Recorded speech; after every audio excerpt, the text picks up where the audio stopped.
All right, so let's talk about Chucky season 3, episode 1, Murder at 1600, which Chucky came out this week for season 3, and I'm really excited for this season overall. I love the first two seasons. I love the franchise. Love them all. Um, but this is weird because this is going to be a pretty short episode review because I feel like there's not much to say about this first episode, honestly. So the gimmick though I think is interesting that Chucky is in the White House. I think that is a great place for Chucky to land because he's gone through so many places throughout the franchise. Chucky has encountered so many people and encountered so many places that I think that this is one of the coolest locations. And I love the fact that Don Mancini, the writer and creator of the Chucky franchise, um, or executive of the Chucky franchise, because he's written them all and directed the last three and created the TV show. He does a fantastic job with Chucky always being in a different outlet. Like, besides the first two movies, which are him just chasing Andy, like the first one is in Chicago, gritty Chicago, MGM looking Chicago. And then the second movie is in a toy factory at the end. I think is a really cool location. And the third one's military school. The fourth one's a road trip movie. The fifth one is a parent kind of movie. And then Curse of Chucky is a woman in peril movie in the like Giallo like. And then Cult of Chucky is in a mental hospital. And Chucky season 1 is about these new kids in Hackensack, New Jersey. And then season 2 is in a Catholic school. And I think that all these locations that they use, that Dawn has used in these creations, like of each movie and show season, I think is really cool because they always put Chucky in a new location. And the White House is a great one. So it starts out with Chucky in the White House. He calls himself Joseph, and there's a kid named Henry who is the president's son. The president is, again, played by Devon Sawa. It's great seeing him again as a third, I think it's the third character. I guess he was Jake's dad in the first season. In the second season, he was the Catholic, um, the leader in the Catholic Church.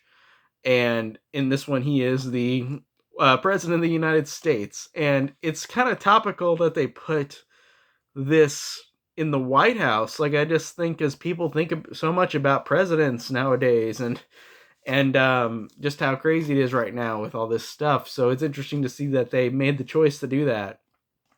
So like you said, you got Devon Sawa as the president, but you've also got the actor who plays Nika's doctor in Cult of Chucky, the one who like does stuff to her while she's hypnotized. And he's the one who gets his face stomped in by Nika, or possessed Chucky possessing Nika, like slamming her red shoes into that guy's face. That's the same guy who plays the guy in the White House too. And it's interesting to see that he's been an actor. Oh, he was also Lexi's dad in season 1 of Chucky. So that's interesting just to see this guy being in all these different. I don't know what the actor's name is, but the guy who is those characters. I think that's cool. The basic plot of this is really simple. It's just about the kid Jake with Chucky, or Joseph is what Chucky's calling himself. And while this is going on, Jake and Devon have gained more of a relationship while Lexi is TikToking to try to find her sister Caroline, who at the end of the last season, Chucky took, or I guess Tiffany took, but Chucky and Tiffany took. Devon's still got his podcast. Jake's got like a streaming thing where he's talking about Chucky. And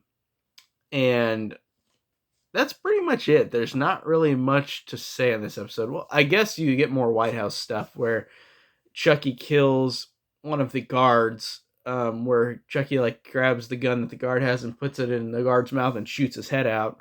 And I thought that was a hilarious, gory moment because you see an eyeball like that flew out from, and it was just sliding down the wall with blood. Like, I thought that was hilarious. That was a great effect. And I really like that. I like the fact that they, like, the White House is white. It's kind of like the mental institution in Cult of Chucky. They're going to use that to their advantage with painting the walls red, I'm assuming, kind of thing. That's really awesome.